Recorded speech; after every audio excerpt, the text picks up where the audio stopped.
तो नमस्कार जय जगन्नाथ मुई घर बड़ धमना आउ मजिया डेणु आर गोटे अच्छे काल नारायण मिसिक स्वागत कलु नुआ ब्लॉग के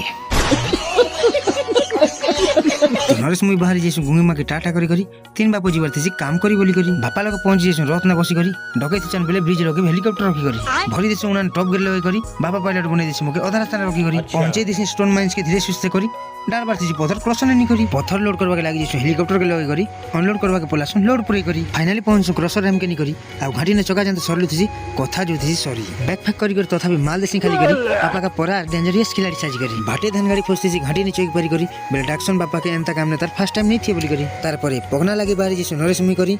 आ खावा लागी पोले जेसु तीन ट्रिप माल पूरी करी आ बापा स्टाइल मारी बोलती छी हमर फोटा रत्न बसी करी बेले खेली बोलती छी मोर गुंगी में सांग साथी करी आ पूजा लागी नडिया रखी थी छिली छिला करी फिर बाहरी जेसु दुई ट्रिप लागी खेपी करी फाइनली हमर काम गला सरी गाड़ी पर देसु गाड़ी के ठिया करी मोर गुंगी में देखौ थी आलू दुटा के हाथ धरी कहसी मुई भजी दे तावा ने बेसन आनी